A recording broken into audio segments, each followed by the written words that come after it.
Stéphane en est réduit à faire le guet. Depuis plusieurs mois, il n'arrive plus à avoir de contact avec son père de 87 ans. Il suspecte sa belle-mère de l'isoler de ses enfants. Il tombe nez à nez avec lui et son épouse. Comment tu vas? Tu vas bien? Le père de Stéphane est très diminué après 2 AVC. Papa, t'as bien 5 minutes quand même. Oui? Lui, il a 5 minutes. Va chercher ce que tu veux. Reste un peu avec lui, c'est mon père, j'ai le droit. Oui, mais c'est ton père, comment vous le traitez, votre père? Très bien, on veut juste le protéger, c'est tout. Tu le protèges? Oui, c'est moi qui le protège. Allez, viens, Doudou. Et on n'a pas besoin de... pour vivre. Fais-moi un bisou. Oui. Tu vas bien? Ouais. Qu'est-ce que je fais? Je te laisse là? Non. Papa, je t'aime, hein? Oui. Hein? Je pense à toi très fort.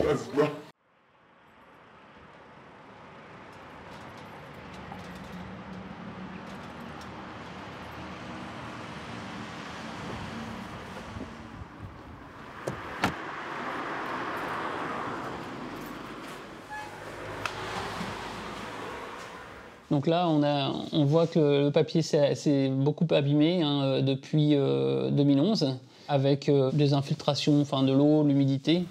Donc là, on voit également des fissures au niveau du plafond, de là, d'ici, donc jusqu'à la porte, quasiment.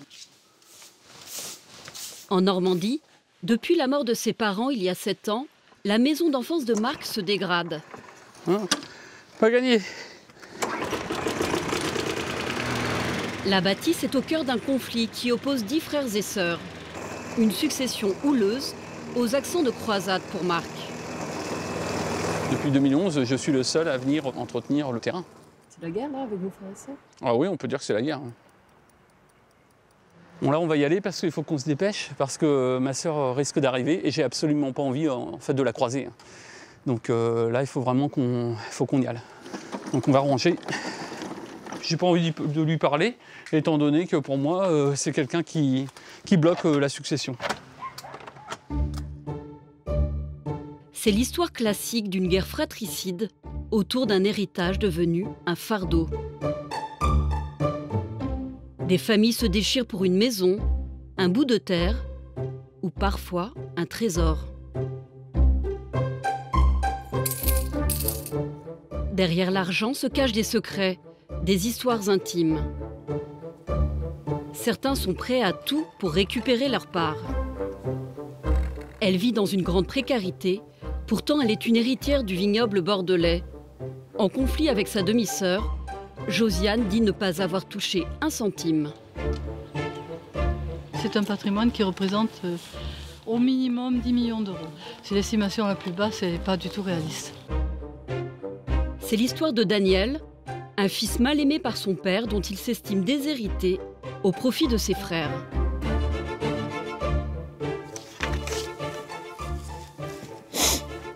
J'ai bossé comme un âne, puis il m'a déshérité. Non, c'est pas possible. C'était pas un père, pas possible. À l'ombre des montagnes du Jura, la haine en héritage, Daniel et ses frères sont devenus des ennemis. J'attendais passer là, sur notre terrain, là.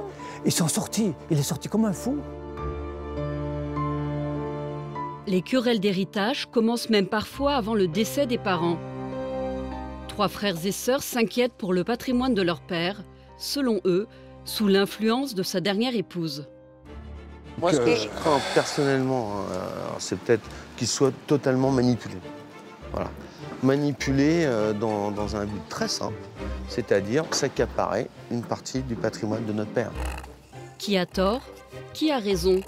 Les questions d'héritage peuvent virer à l'obsession, surtout lorsqu'on est seul contre tous. Entre Marc et le reste de la fratrie, c'est la guerre de tranchées. La voilà, la voilà. La voilà, elle est là. Récit d'histoire de famille, ou quand l'héritage devient une malédiction.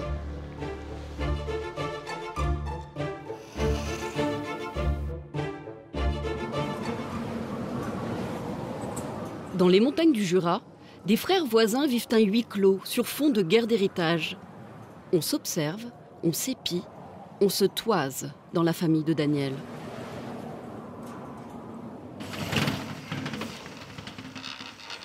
Vous voyez quoi quand vous ouvrez les volets? Quand j'ouvre les volets, je vois la ferme de mon frère, voilà.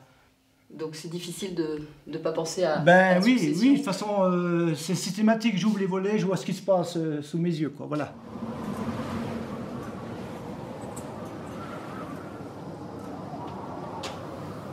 J'ai un autre frère qui habite à 3 km d'ici, j'ai un de mes frères qui a une résidence secondaire, et après j'ai mon frère aîné qui a repris la maison à mon père, qui est à 2 km 500. Voilà. Donc là, vous êtes encerclé. Là, je suis encerclé, voilà, je suis encerclé. Et l'ambiance avec vos deux autres frères, elle est comment? J'ignore, tout simplement. J'ignore tout simplement. Je vis comme s'ils n'étaient pas là. À cause de l'héritage? À cause de l'héritage, voilà. Un des seuls soutiens de Daniel, Guillaume, son fils. Témoin d'une rivalité qui empoisonne sa vie depuis qu'il est enfant. Ça, c'est la maman, tiens, qui attend les travaux pour la ferme à côté, là. C'était une belle dame. Ah oui. Dans cette famille d'agriculteurs, les parents se déchirent et chaque enfant doit choisir son camp. Daniel se range du côté de sa mère. Elle a aujourd'hui 95 ans. Ben voilà, mon père, tu vois. Pareil, les 5 frères et sœurs de Daniel auraient pris parti pour le père, aujourd'hui décédé. C'est un passionné du travail. À la succession, son choix aurait coûté cher à Daniel. Quand je vois ce qui m'a déshérité, oui, là, je en veux. Je dis, c'est même pas, c'est de la malhonnêteté, parce que j'ai eu droit qu'au travail, j'ai pas eu de jeunesse, je suis jamais sorti, j'ai jamais pris l'avion, j'ai jamais sorti à l'étranger, j'ai toujours bossé 365 jours sur 365 depuis l'âge de 7 ans pratiquement, quoi. C'est un peu tragique, c'est une grande famille. Je sais pas, au début, on a l'impression que c'était plutôt uni, tout le monde s'entendait, et puis à la fin, on a l'impression que tout est parti en... Je sais pas comment dire, je sais pas, en fumée, quoi. Tout s'évapore. Non, mais c'est triste, c'est triste de dire, c'est triste de dire pour moi, mais c'est... Mais faut pas y laisser sa santé pour une histoire d'argent. Oui. L'argent, au bout d'un moment, fait pas le bonheur. Hein. Daniel s'estime lésé par rapport à ses frères et sœurs. En raison d'une procédure en cours, ces derniers n'ont pas souhaité s'exprimer. C'est la montée en canard, dans la profonde. Argent, terres agricoles, maisons. Selon Daniel, de son vivant, le père aurait distribué une partie de son patrimoine à ses autres enfants. Le frère aîné a la maison avec 10 hectares attenant de l'autre côté. Et un autre de mes frères a la belle parcelle là, jusqu'en bas, avec 10 hectares de terrain et bois. Et moi, j'ai rien eu du tout, ni argent, ni propriété, ni rien. Mais tout n'est pas perdu pour Daniel. Sa mère en vie, il reste quelques biens à attribuer, comme cette maison. Mais elle se trouve en face de la ferme de l'un de ses frères.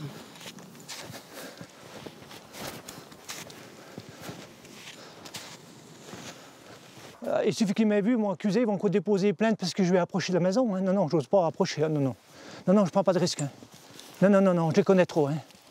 Ouh là là. Non, je ne peux pas prendre ce risque-là. Mais j'en reviens pas. Ouh là là. Ça, c'est la cave souterraine, là. La fenêtre de la cave, mais c'est pas entretenu, vous voyez. Il y a même une vitre de cassée.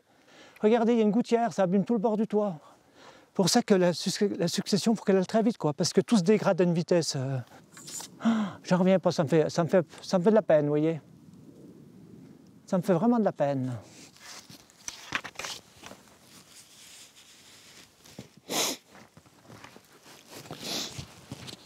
Pas possible. J'ai bossé comme un âne, puis il m'a déshérité. Non, c'est pas possible. C'était pas un père, pas possible.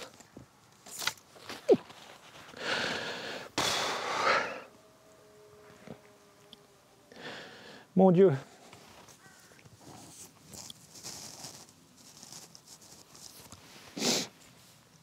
Daniel s'est lancé dans une bataille juridique.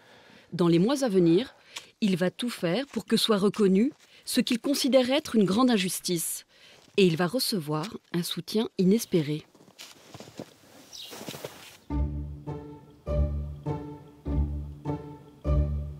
Les conflits d'héritage deviennent souvent les combats d'une vie.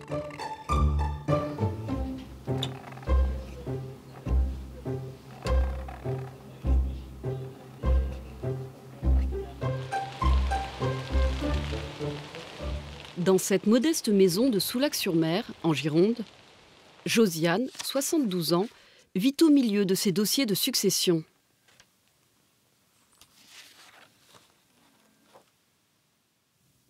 Ça t'intéresse, Mimi?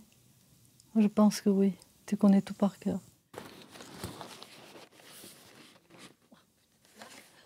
Non, il n'y a plus de place. Tout ça, c'est la succession. Oui. Tout ça, tout ça, tout ça, tout ça. Ça vous a coûté combien en frais d'avocat? Franchement, je ne sais pas, mais c'est plusieurs milliers d'euros par an. Voilà ce que je peux dire. Hein. Au minimum 3 000 euros par an. Depuis la mort de son père en 2009, c'est une vie de paperasse, d'avocat et de procédure. Bon, j'ai d'autres photos là, mais... Pour faire valoir ses droits, ceux d'une fille de viticulteur. C'est mon père avec nous. Et moi, je suis là. Josiane grandit avec ses 3 frères et sœurs au milieu du vignoble, dans une famille aisée. Celle-là est très jolie. Jusqu'au divorce de ses parents, le drame de sa vie. Vous savez, c'est triste, hein, on était des petits-enfants heureux quand même. Puis tout d'un coup, tout s'effondre. Ce qui m'émeut, c'est de penser à ça. Voilà. Parce qu'on était très soudés. Voilà. Puis moi, je l'ai vécu, le divorce de mes parents. J'avais 10 ans. Quelques années plus tard, le père de Josiane se remarie et a une autre fille. C'est elle qui gère aujourd'hui la société. Et selon Josiane, elle ne serait pas pressée de vendre.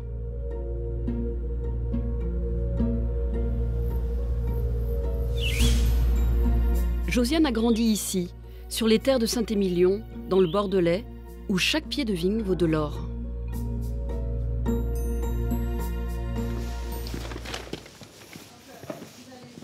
Pour moi, c'est le chemin de l'école. Quand on habitait en bas de la ville, qu'on allait à l'école en haut de la ville. Aujourd'hui, l'héritière en est réduite à regarder le domaine familial de loin. Et on a une propriété qui s'étend à peu près sur 24 hectares. Tout se situe pratiquement dans la plaine. Alors évidemment, c'est un petit trésor. Exploité par sa demi-sœur œnologue, le domaine n'a toujours pas été vendu. Aucun accord n'a été trouvé entre les héritiers. Le trésor reste inaccessible à Josiane, qui vit avec 1 000 € par mois. Potentiellement, je suis riche. Je dis parfois, quand les gens sont un petit peu méprisants, je dis, vous savez, moi je suis riche. Voilà, je leur dis, je suis riche. Ils ne savent pas ce que ça veut dire, mais moi je sais. Je suis riche. Alors, si vous voulez, quand on vous dit, on vous propose des aides sociales, moi j'ai dit non, pas d'aide sociale pour moi, c'est pas mon truc.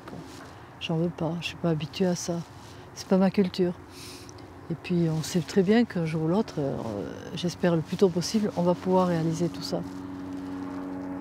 Voilà. C'est un espoir de changer de conditions. Après 8 ans de procédure dans la famille, Josiane espère parvenir à un compromis et toucher enfin la part qui lui revient.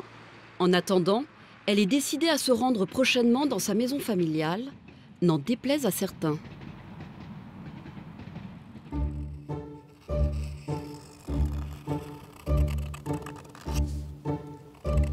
La haine, parfois vivace dans les fratries, peut complètement bloquer un héritage.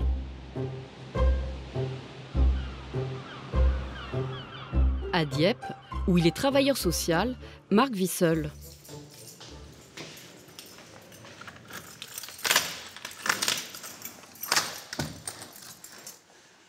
Voilà mon humble demeure. Ses parents n'ont pas préparé leur succession, laissant leurs enfants se débrouiller seuls.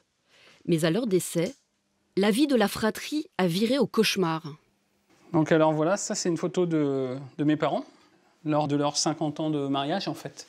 C'était des gens généreux et puis ils n'avaient certainement pas envie que ça finisse comme ça en fait. Je pense que mes parents seraient en colère. Triste également, mais aussi en colère. En premier lieu, j'ai mon frère aîné, hein. Mon deuxième frère. C'est une famille de 10 qui s'affrontent. Et comme dans toute guerre, il y a 2 camps.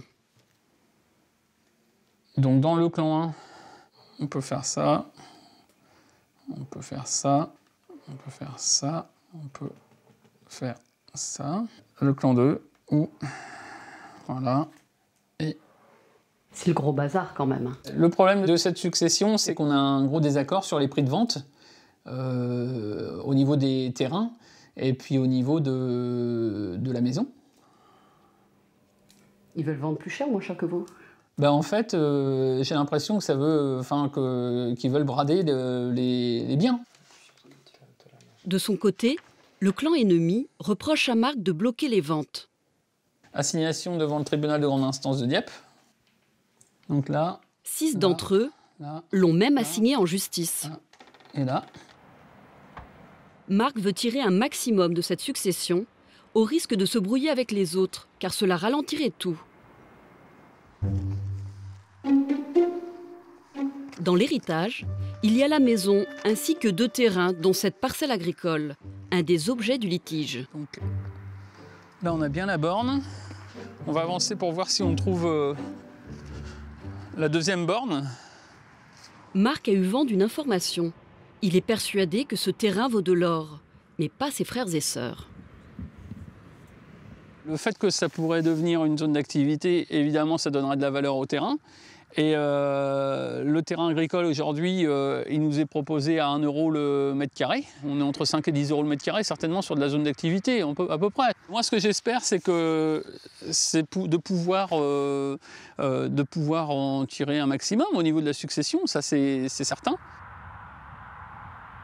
Pour savoir s'il est bien assis sur un magot, l'héritier va prochainement faire évaluer les biens de la succession. Et il va avoir une surprise.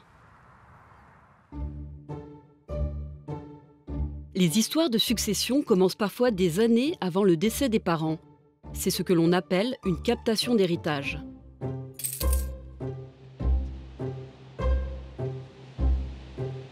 Sur la côte basque, Stéphane en est réduit à faire le guet.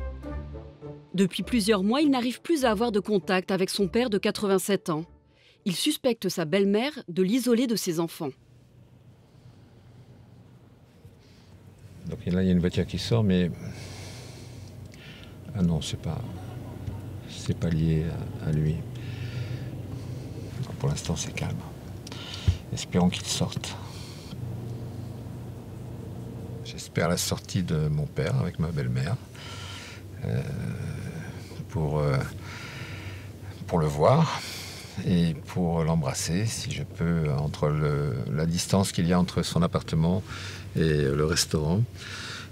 C'est un moment privilégié pour essayer de le voir, parce que très souvent, on ne peut pas monter dans l'appartement. Stéphane attend depuis plus d'1 heure. Finalement, pour ne pas se contenter de croiser son père sur le trottoir, il se décide à entrer dans l'immeuble. Nous le suivons en caméra cachée pour tenter d'assister à cette rencontre.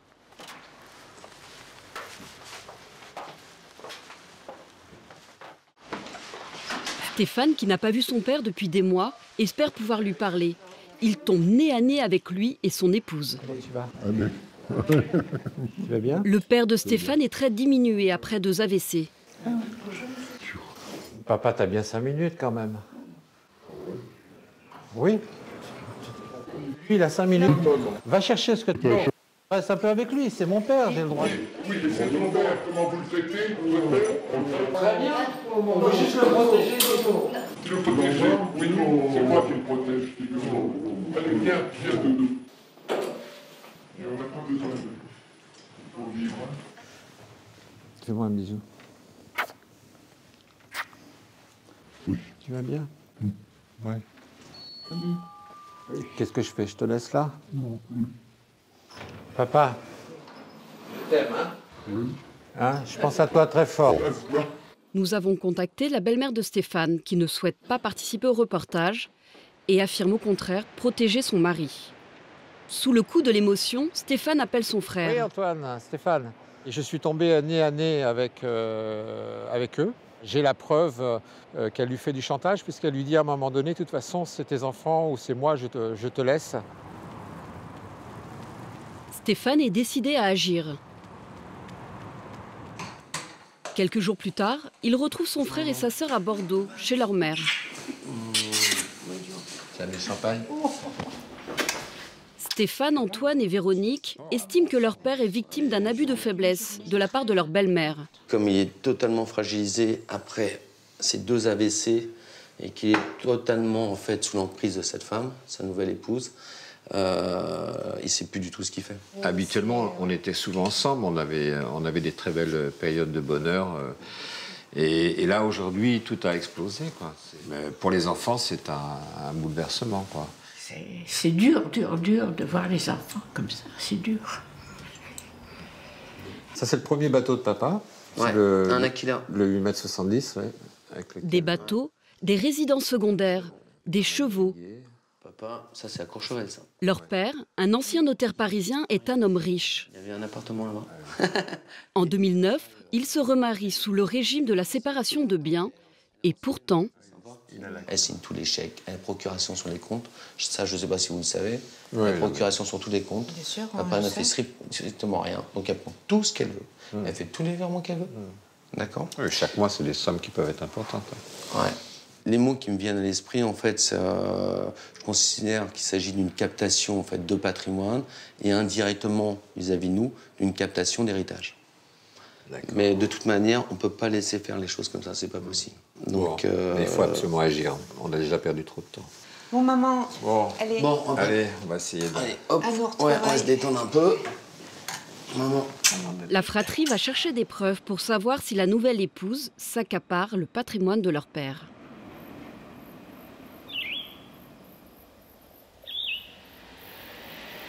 Josiane va elle aussi faire un bond dans le passé. À Saint-Émilion, cette demeure de maître au beau milieu du vignoble est sa maison d'enfance. Mais aujourd'hui, au cœur du litige, Josiane ne peut s'y rendre qu'en catimini. Pourquoi vous n'ouvrez pas complètement? Attends, non. Pourquoi? Vous êtes discrète. Ah oui, oui, non, mais j'ouvre à peine parce qu'il y a tellement de gens qui surveillent cette maison. Voilà. Donc je ne veux pas être ennuyée. Je veux pas être ennuyée, je ne veux pas que les gens débarquent parce que je les foutrais dehors déjà. Mais je ne veux pas qu'ils m'emmerdent, voilà, c'est tout. C'est la maison hantée bientôt. Les toiles d'araignée, là, partout. Faute de compromis entre Josiane et sa demi-sœur, la somptueuse maison de 400 mètres carrés reste inhabitée depuis 8 ans. Ouh là là là là là. Ouh là là là là. Eh bien, j'ai bien fait de venir. Hein. Alors, ça, c'est... Attends. Mais je pense que ça doit arriver par là-haut, puisque on voit que c'est quand même bien écaillé. Ça vous fait quoi de voir la maison qui prend l'eau comme ça? C'est à l'image du reste. À l'image de toute cette succession. C'est-à-dire un gaspillage. À défaut de pouvoir vivre dans la maison ou de la vendre, Josiane aimerait pouvoir en récupérer quelques objets. Il y a tellement de choses dans cette baraque. Aujourd'hui, elle vient faire l'inventaire de ce qui l'intéresse.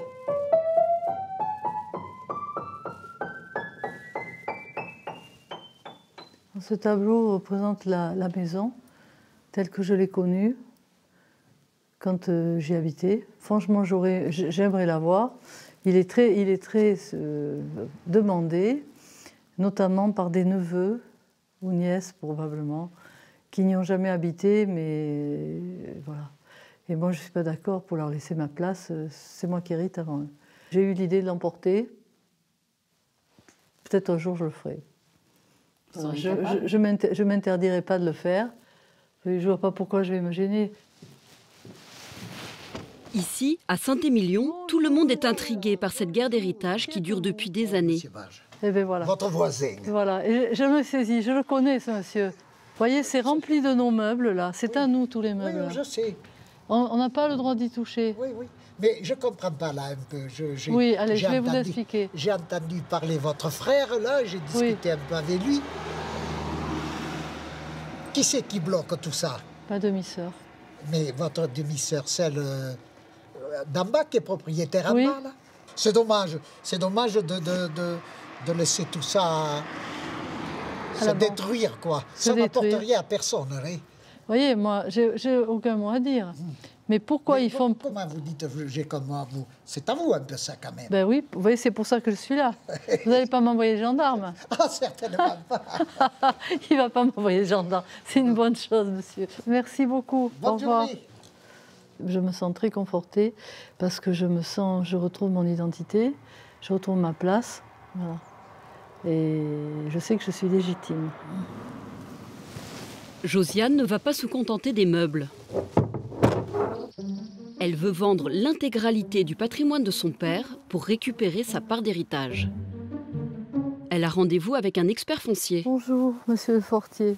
Bruno Lefortier est une référence dans le monde du vin. Le but de la journée, c'est d'y voir clair, de pouvoir mettre des chiffres à côté de quelques biens. Voilà. D'accord. Donc le garage en fait partie également. Il y a une ancienne serre. Et ensuite, on a une deuxième L'estimation partie démarre derrière. avec la maison d'enfance de Josiane. Oui, c'est une grande maison. On risque d'être dans une fourchette allant de 800 000 à 1 million d'euros, grosso modo, pour donner un aperçu un petit peu de la valeur de ce bien, qui est somme toute bien placé à l'entrée de Saint-Émilion. Dans l'héritage, il y a surtout les 24 hectares de vignes situés sur 3 propriétés viticoles. Josiane et Bruno Lefortier arrivent devant le joyau de cette succession. À peu près 1,5 hectare, c'est ça? Donc là, on est vraiment situé dans les meilleurs terrains de Saint-Émilion, Oui. où là, on a les plus grands châteaux tout autour. Combien d'hectares à peu près ici? Les dernières ventes se sont faites dans le secteur du plateau aux environs de 2,5 millions d'euros l'hectare. Ici, c'est les Champs-Élysées de Saint-Émilion, on va dire. C'est vraiment des emplacements de tout premier ordre. On dit que M. Jourdain faisait de la prose sans le savoir. Moi, finalement, je suis millionnaire sans le savoir. Je vis comme une SDF, pratiquement. On va être sur une succession qui va dépasser, en termes d'actifs, les 10 millions d'euros. Donc on sera vraisemblablement sur quelque chose qui sera autour de peut-être de 12 ou 13 millions d'euros. Voilà, mais ça fait réfléchir quand même. Et en revanche, il y a... Josiane doit maintenant trouver des acquéreurs. Contactée par téléphone, la demi-sœur nie formellement bloquer la succession et se dit victime d'un acharnement.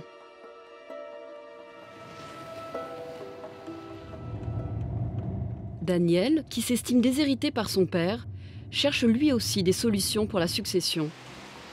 Il a lancé une procédure pour récupérer sa part. Bonjour Maude. Comment vous allez? Ben bien. Bien, pour une dernière visite. Maude Lelièvre, son avocate, a une bonne nouvelle. Elle a mis la main sur de nouveaux documents, des relevés bancaires du père. Très bien. On a eu plein de chèques. Alors je regardais, je faisais le calcul. Oui. Si on regarde... Le père aurait donné de son vivant de l'argent à ses frères et sœurs. Le document, de 2003 à 2014, il y a encore 5 frères et sœurs qui perçoivent des sommes, donc bien sûr jamais vous. Oui, oui. Les plus gros chèques, ils sont en 2003 avec 22 000 euros, 22 468 euros. Chacun, oui. Chacun. Oui. Ouais. Là, c'est incroyable. Hein. Quand j'additionne tous ces chèques-là, dont vos frères et sœurs ont bénéficié, mais pas vous, j'arrive à chacun 45 168 euros. Aujourd'hui, en France, il est interdit de déshériter un enfant. Votre papa, on le voit, il a organisé, d'une certaine manière, il a voulu vous déshériter. Voilà. Je sais pas pourquoi, je pense que parce que vous étiez plus proche de la maman, Je pense. Est-ce que c'est qu'une histoire d'argent, cette histoire de succession, ou c'est autre chose? Non, mais je crois qu'aucun dossier de succession n'est qu'une histoire d'argent. En réalité, souvent, c'est pas l'argent, c'est une reconnaissance, en fait. Et cette reconnaissance, en réalité, la justice, elle peut pas la donner. Au-delà de son combat judiciaire, pour trouver l'apaisement, Daniel va tenter de renouer avec une partie de sa fratrie. Moins quart. Il a repris contact avec son frère aîné, Noël. Il devrait arriver d'une minute à l'autre. Bientôt moins 10. Il ne l'avait pas invité chez lui depuis plus de 20 ans.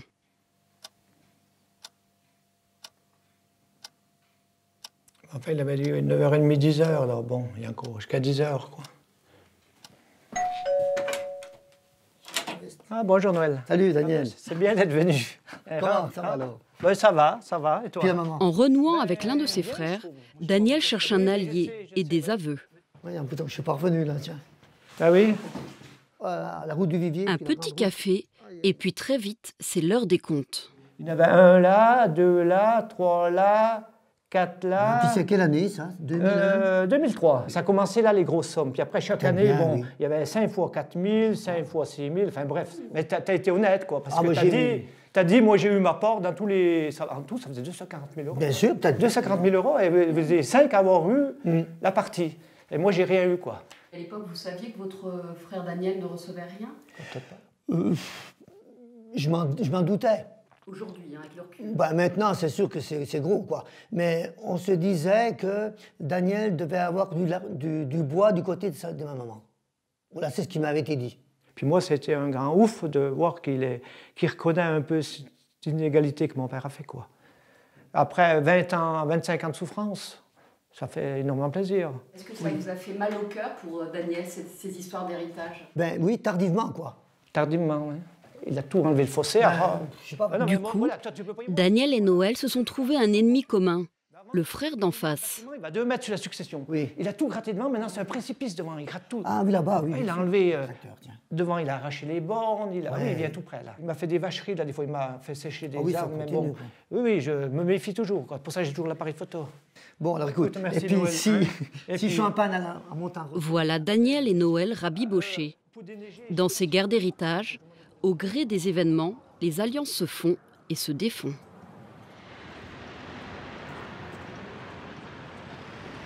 Autour de Stéphane, c'est une fratrie unie qui a décidé de prendre les choses en main. Les 3 enfants se retrouvent à Fontenay-sous-Bois, en région parisienne. Plaisir de te voir. Papa m'a appelé. Franchement, je suis tombé sur le cul. Et il m'a demandé de l'aider financièrement. Oh là. Alors, financièrement, je comprends pas du tout. Avec le patrimoine qu'il a, les revenus mensuels qu'il a, je pense que c'est important qu'on regarde un peu ce qui se passe, parce qu'il est complètement isolé. Ils veulent réunir des preuves sur d'éventuels abus de la part de l'épouse de leur père. On est arrivé. Ah, c'est celle-là. Ouais. Alors comme ça, côté rue, elle paraît pas très spacieuse, mais je sais pas si vous vous souvenez bien. Ah, elle est grande, ouais. Et 4 chambres. Ces dernières années, leur père a vendu une bonne partie de son patrimoine, dont cet élégant hôtel particulier de 250 mètres carrés. Revoir la maison, c'est la preuve encore qu'il y a quelque chose qui ne marche pas, quoi. Entre la vente des différents biens dans le Midi, ici, tout s'est fait tellement vite, tellement précipitamment. Tout a été fait pour qu'on éloigne notre père de nous. C'est comme si on effaçait toutes les traces du passé. La maison dans le Alors, la maison de Biarritz. Tout est parti très vite. Ouais. Une villa dans le sud, un bateau, un appartement parisien, une maison sur la côte basque. Leur père a vendu des biens pour plus de 3 millions d'euros. Je pense qu'il faut absolument qu'on prenne un enquêteur qui fasse l'état exact du patrimoine de papa, ce qu'il a vendu, de colonnes, ce qu'il a acheté et où se trouve la différence. Les 3 frères et sœurs vont donc mandater un détective privé pour vérifier s'il y a eu transfert de fortune au détriment de leur futur héritage. André Tricoire démarre son enquête sur la côte basque. Oui, bonjour André. Bonjour Véronique, ça va? Oui, ça va, oui. J'aurais besoin d'une info si tu l'as, c'est de savoir quelle est la date de l'AVC de ton papa. Il fait un AVC en 2009. En 2009, il fait un AVC? Oui, c'est pendant cette période-là qu'elle a commencé à mettre son nez dans toutes les affaires. Une période pendant laquelle la belle-mère aurait investi. Première piste pour l'enquêteur, un 4 pièces dans cet immeuble qu'elle achète en 2011. Cet appartement, d'après les soupçons des enfants, a peut-être été l'objet acheté avec les deniers du papa. L'appartement est situé dans une résidence de grand standing près de la mer. C'était intéressant de savoir si elle avait d'autres revenus que sa simple retraite pour financer l'appartement. Comment la belle-mère, ancienne secrétaire, a-t-elle financé ce luxueux appartement? Peut-être grâce à la vente d'un autre bien qu'elle possède au Pays Basque depuis 20 ans. Le détective va remonter la piste. Premier indice, son nom apparaît bien sur la boîte aux lettres. Effectivement, non. André Tricoire poursuit son investigation à l'intérieur. C'est celui-là.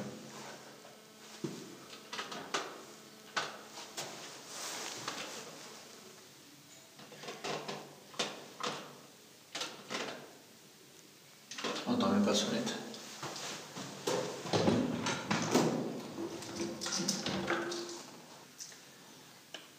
Faut regarder quoi? Savoir si les compteurs y tournent. L'appartement est fermé. Évidemment, il n'y a pas de bruit. Bon, c'est déjà un élément. Ni vendu ni loué, l'appartement n'aurait donc pas servi à financer les investissements de la belle-mère. Reste à comprendre d'où vient l'argent.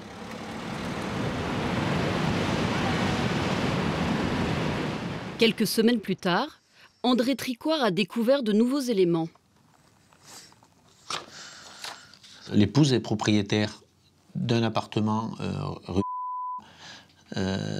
de 2 appartements à Saint-Maurice et d'un appartement à Anglette. Et elle a vendu quoi? Rien du tout. Rien vendu. Elle n'a pas vendu, d'après ce qu'on a pu établir, de biens qui auraient pu permettre le financer, l'appartement qu'elle a acheté à Biarritz. Le détective a mis la main sur un document décisif du service de publicité foncière.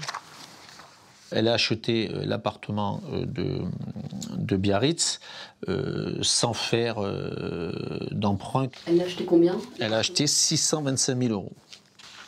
Un bien qu'elle aurait donc acheté sans revendre son patrimoine existant. Ça étayerait les suppositions et le questionnement des enfants quant au fait que c'est peut-être leur père qui a financé l'achat de l'appartement de leur belle-mère. Fort de cette conviction, les clients de l'enquêteur vont agir devant les tribunaux.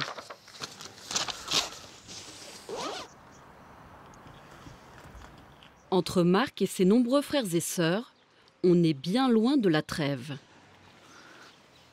Alors on va rester là. On va rester là même un petit moment. Il débute une opération commando. Selon lui, l'une de ses sœurs profiterait de la maison des parents décédés pour y déjeuner régulièrement. Insupportable pour Marc. Je veux voir si réellement elle continue à déjeuner dans la maison et que l'eau soit payée sur les frais de la succession, enfin, ou pas. Marc a tendance à être tatillon. On va se mettre discrètement, parce que après on va nous voir. Voilà, là.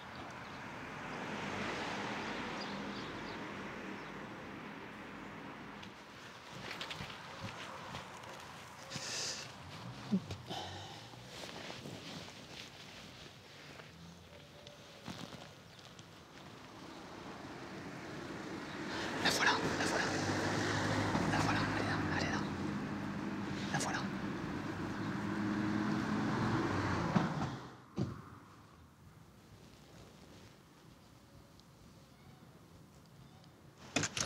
Elle est rentrée dans la maison. Donc après, est-ce qu'elle vient déjeuner ou pas? Il faut qu'on attende, parce qu'elle ne va pas sortir sans repas aussitôt, si jamais on y va. Donc je pense qu'il faut qu'on attende à peu près 5-10 minutes, puis après on file. On est parti. On y va.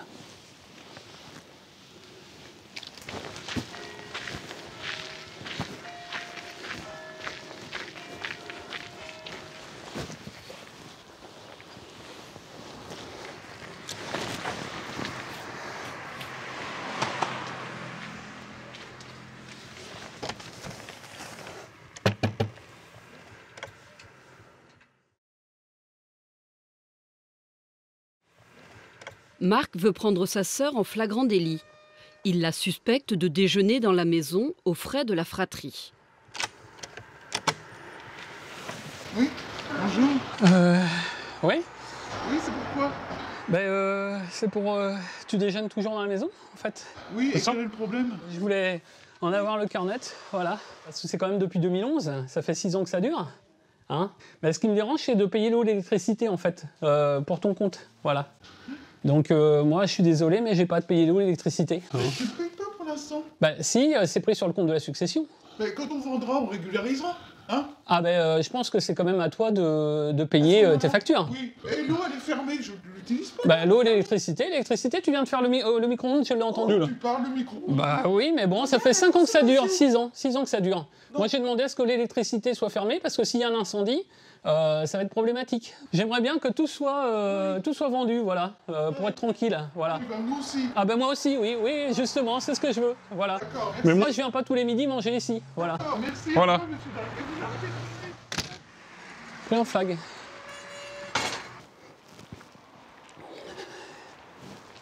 Vous n'avez pas peur d'empirer la situation en venant comme ça interpeller votre sœur? Non, c'est, comment dire, ça nous permet de vérifier les contradictions aussi qui étaient sur différents courriers. Hein, où un coup on dit qu'elle déjeune dans la maison et un autre coup on dit qu'elle ne déjeune pas.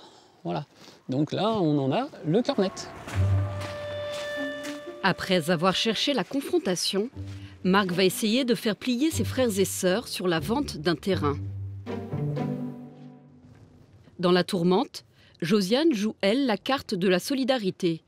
Elle retrouve près de Saint-Émilion un compagnon d'infortune. Salut. Bonjour Josiane. Comment ça va?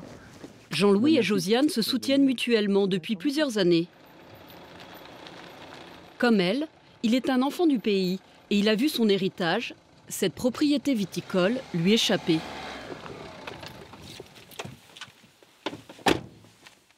Bon ben voilà la maison en question, hein, où j'ai fait ma grève de la faim. Voilà, on montait les approvisionnements. J'ai encore le petit panier à la maison. Oui, comment vous dormiez sous le... Eh ben, je dormais accoudé à la cheminée, la seule qui reste là-haut. Ouais. Donc j'étais accoudé, puis avec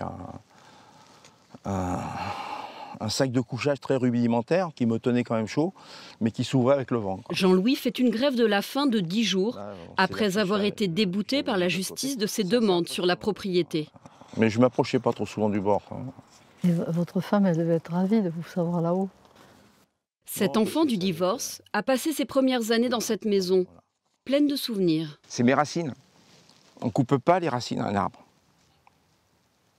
L'arbre, c'est mon grand-père. Et c'est moi aussi. On a coupé nos racines. Et mon grand-père, quand j'étais ici, je le suivais partout. Enfin, pas que lui, mais souvent, je devais lui casser les pieds comme on casse les pieds à ses grands-parents qui nous aiment. Alors, votre combat, c'est un peu pour lui aussi? Énormément. Ben, c'est pas la peine d'avoir... Moi, j'ai trop d'amour pour lui. Il représente mon passé et je me battrai tant que je pourrai. Hein. Peut-être qu'un jour, je pourrai plus le faire, ce que je fais. Mais, comme j'ai dit, peut-être qu'en déambulateur, je continuerai à le faire. Donc, voilà. Moi, ça m'émeut beaucoup quand il parle de son grand-père. C'est notre enfance qu'on nous a pris. On nous a pris notre enfance et on continue à nous voler tout jusqu'au bout. Demain, les deux cabossés de l'héritage se retrouveront à Bordeaux pour manifester publiquement leur colère. Marc, lui, persévère dans ses démarches en solo. Il veut vendre un second terrain qui appartenait à ses parents. Et comme à son habitude, il veut en tirer un maximum. Il a fait venir des agents immobiliers pour estimer ce bien. Bonjour. Bonjour. Enchanté. Je me permets, parce que je suis quand même dans la propriété. Voilà. Tac. Rentrer sur le terrain. Moi, je me disais une fourchette entre 25 € et 40 €, quoi, en gros. Tout à fait. Voilà. Et je serais même tenté de dire que voilà, si on est aux alentours de 30 €, ouais, ça me paraît des plus cohérents par rapport à ce que l'on a, ce qui veut dire qu'on va être environ sur une base de 300 000 €. Voilà. Ça me paraît un prix plus juste. L'agence va dans le sens de Marc. Le voilà conforté dans son idée que le clan adverse, emmené par l'un de ses frères, veut brader le terrain. C'est bien marqué ici que dans les conclusions de la partie adverse, on a bien en fait un terrain constructible d'environ 1 hectare à Derchigny-Grincourt, donc on est dessus, estimé en mai 2013 comme ayant une valeur de 100 000 €, donc soit 10 € le mètre carré. Le comportement, il est peut-être un peu plus à se demander si en fait, lui, il n'a pas forcément besoin d'argent, et puis que pour embêter entre guillemets la succession, ou vous embêter, il ne souhaite pas que le prix soit un petit peu remonté. Donc ça peut être possible, tout à fait. Mais ça pourrait être intéressant, il faudrait que je demande à mon avocate, voir si l'agence immobilière ne peut pas envoyer à chaque personne un mandat. Oui, tout à fait. Pour proposer de mettre en vente. Je pense qu'il ne faut pas que ce soit moi. L'agence va envoyer un courrier aux frères et sœurs en leur proposant de vendre le terrain. Marc aura gagné son pari si tous les héritiers, sans exception, renvoient les mandats signés. Un mois plus tard, à l'agence immobilière. Le document. Voilà les différents mandats dont je dispose, avec, comme on peut le voir, la signature. Elle a proposé un prix de 330 000 € pour le terrain. Là, j'ai le mandat de votre sœur. Je dispose aussi du mandat de votre frère aîné. Sur l'ensemble des 10 personnes sur lesquelles que nous avons interrogées, nous avons un retour que sur 4 personnes, un retour positif. Donc, hélas, ce n'est pas suffisant et c'est même un gros problème parce que ça vous met dans une situation de blocage total. C'est décevant, c'est clair, parce que bon, évidemment, le but pour pouvoir vendre, c'est qu'on ait toutes les signatures. Hein, mais Marc, il faut bien avoir à l'esprit une chose, quelque chose qui peut être que cohérent, c'est que là, ce n'est pas un problème d'argent, parce que véritablement, récupérer plus d'argent que ce qui était prévu au départ, si on est contre ce principe-là, il y a un autre problème. Vous avez un blocage qui est complètement différent. Et là, le blocage, il est à mon avis plutôt familial. Ouais, donc je pense que c'est plus pour me pourrir la vie, en fait. Je pense que c'est ça. C'est ça. Évidemment, c'est pas une défaite sur le papier. Marc aura tout de même réussi à prouver quelque chose. C'est votre honneur qui est en jeu, là ? Oui, c'est mon honneur, parce que quand je dis que je ne bloque pas, je ne bloque pas, puisque je signe. Voilà, c'est un constat. On est sur une question plus d'animosité, on va dire ça comme ça.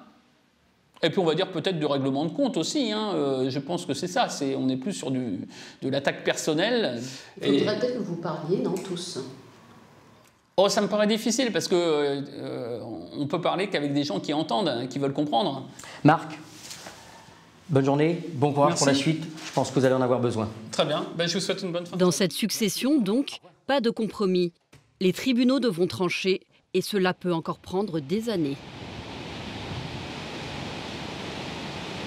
C'est justement la voie judiciaire qu'ont choisi les 3 frères et sœurs. Ils ont pris une avocate pour défendre leurs intérêts. Bonjour. Bonjour. On se voit dans la perspective de l'audience de cet après-midi. La fratrie a lancé une procédure de mise sous tutelle pour leur père, qu'ils estiment vulnérable. Une décision puisse intervenir s'agissant de la situation de votre papa. On sait qu'il n'a pas toutes ses capacités. Bien sûr, le notaire. Les enfants voudraient écarter leur belle-mère de la gestion du patrimoine de leur père, avec la nomination d'un tuteur extérieur. Le juge des tutelles, il est là véritablement pour vérifier qu'il y a bien une situation de danger matériel pour la personne et venir mettre à distance tous ceux qui viendraient tenter de dilapider ou de mettre la main sur... Voilà. Tout à fait. Effectivement, à un moment donné, quand on s'est aperçu, grâce à l'enquêteur, que le patrimoine de notre père diminuait, parallèlement à ça, il y avait, on ne va pas dire de nom, mais la personne la plus proche qui augmentait. Cette personne proche, et à mon avis assez intéressée, ne va plus pouvoir agir comme elle devait le faire. Et c'est un point positif, quelle que soit la mise sous protection. Elle sera maintenant sous surveillance quelque part. C'est ça. La question que je me pose maintenant, c'est de savoir si papa va être présent ou pas. Ils ne croiseront ni leur belle-mère ni leur père, représentés par un avocat.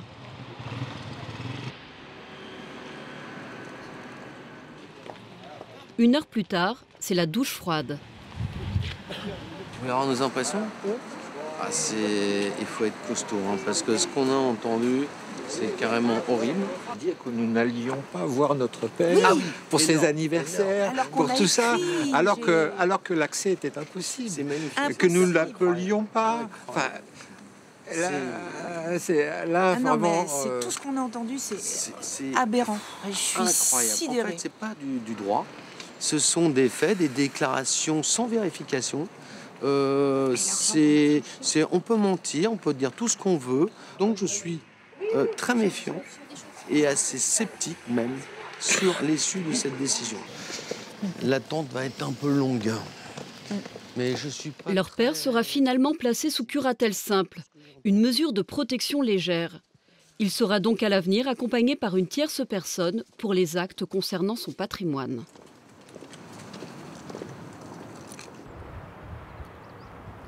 Depuis le décès de son père il y a 7 ans, Marc se bagarre contre sa fratrie. Un combat qui laisse des traces.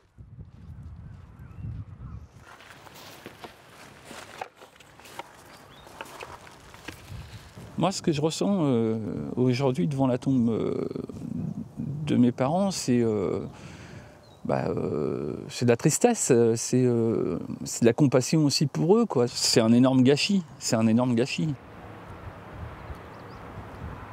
Avec certains de mes frères et sœurs, j'ai plus de sentiments. Il y a vraiment que... c'est vraiment que de la haine. Je ne pense pas qu'il pourrait y avoir une réconciliation. Je pense qu'il pourrait y avoir un partage. Et puis la réconciliation, ça, déjà, je ne me sens pas du tout prêt à ça. Marc, ou l'histoire d'une guerre d'héritage insurmontable.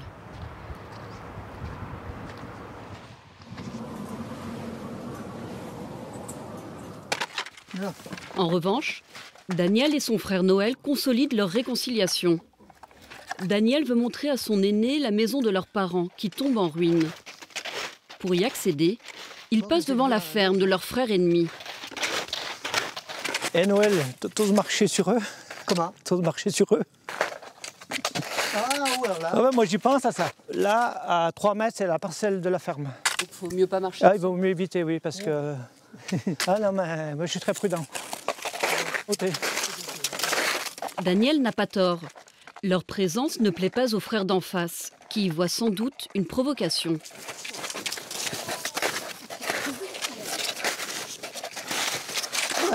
Vous avez vu un peu? On a le droit de passer là quand même. On est sur nous, hein. Eh bien, vous voyez, même qu'il y avait Noël, un début d'agression. Pour ça, je suis méfiant, vous voyez. Il n'aime pas nous voir ensemble, de toute façon. Hein. Voilà. Et c'est celui qui a manigancé tous les restes des frères et sœurs pendant 20 ans. Oui. Voilà, il reconnaît Noël. Oui, oui. Noël ne s'était pas approché de la maison depuis 20 ans. T'as vu, mais c'est impensable, moi ça m'a fait pleurer, t'as vu? Même le mur se dégrade maintenant. Oui. C'est incroyable. Hein? Pour moi, l'héritage, ça n'importe peu en réalité. À notre âge, on n'espère pas, ça ne va pas nous changer la vie d'avoir 1 mètre carré de plus. C'est ridicule, c'est ce qu'on dit pour ce frère. Alors c'est quoi qui importe? C'est les rapports entre les gens, les rapports entre les hommes. Ma femme me dit bien, on ferait mieux d'être loin, d'oublier tout ça et puis d'aller vivre ailleurs. Voilà. On serait bien plus heureux, quoi. Bon, Noël, un grand merci et puis... À bientôt, je te tiens content et puis un grand merci. Puis je te tiens au courant quand j'ai des nouveaux. D'accord. L'autre frère, celui de la ferme, n'a visiblement pas apprécié de les voir passer devant chez lui. Inimaginable. Qu'est-ce qui se passe là? Ouais. Qu'est-ce qui se passe? C'est gendarme. Bonjour. Oui, monsieur Daniel. Daniel, donc vous habitez là? Oui. Et votre frangin habite en bas? Oui, voilà. C'est ça? Oui. C'est qui? Lequel de frère? Celui avec qui vous êtes en litige, monsieur. C'est quoi le litige exact? Le litige est la succession. Tout le monde sait qu'il y a un litige de succession parce qu'il y a eu des mensonges dits par mon frère. Puis quand on est passé là, sur notre terrain, là, ils sont sortis. Il est sorti comme un fou. Mais on n'était pas sur le terrain, on était sûr, on allait voir la vieille maison. Ça ne suis pas revenu, moi, parce que je reste méfiant, hein, je ne mettrai pas un pied à côté. Si, parce que le litige, il est là, et puis il ne se réglera pas du jour au lendemain. Alors essayez de ne pas vous attirer la foudre en passant sur les terrains. Ah ben moi je ne mets pas le pied, hein, justement, là, je vais t'accompagner, je ne mets pas le pied. Je reste dans ma cour, moi. Hein.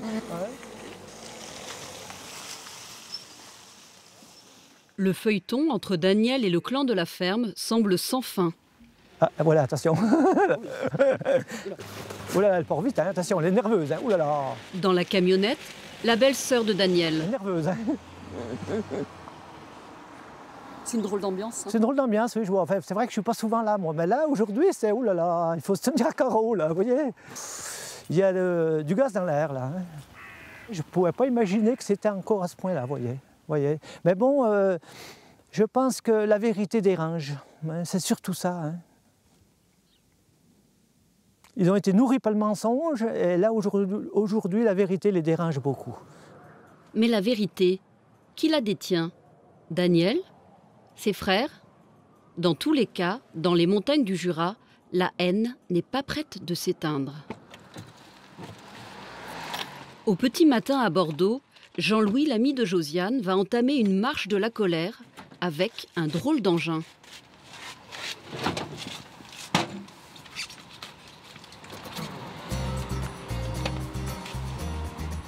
Vous êtes prêts? Je suis prêt. On y va alors? Jean-Louis veut dénoncer ce qu'il estime être des erreurs judiciaires sur les successions. Je suis parti pour 880 km en 33 étapes. L'équipée commence devant le palais de justice de Bordeaux, un lieu symbolique. C'est ici que Jean-Louis a été débouté de ses requêtes sur la succession de son père. Bonjour Jean-Louis. Bonjour Josiane, comment allez-vous? Josiane vient encourager son ami. Alors voilà, c'est le jour du grand départ. C'est le grand départ? Oui, ça y est. Ben, merci d'être venu me soutenir. Hein. Bonjour madame. Vous voulez savoir ce que nous faisons ici? Non. Ça ne vous intéresse pas, comme tout, c'est dommage. Les débuts des héritiers VRP sont un peu laborieux. C'est une brouette qui fait Bordeaux-Paris. Cette brouette, elle représente un cœur. Et les boulets, ce sont les décisions de justice qui l'ont... Et il a épuisé tous les recours? Oui, en France, il a épuisé tous les recours.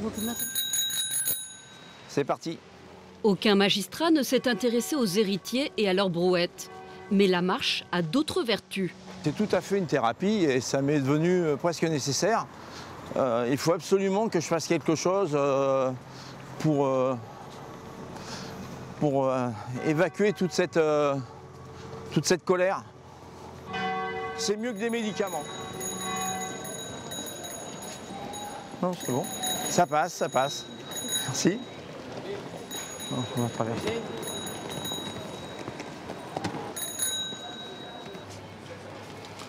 Josiane n'accompagnera Jean-Louis que sur quelques kilomètres.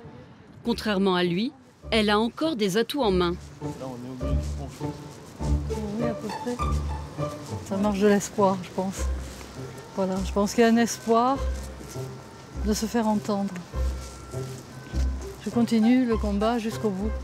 Tant que je suis debout, que je suis en état de le faire, je le fais. Pour Josiane, les choses ont avancé. Elle est en négociation pour vendre la propriété viticole de son père. L'héritière sera peut-être bientôt millionnaire. Les héritages, pour le pire et parfois le meilleur.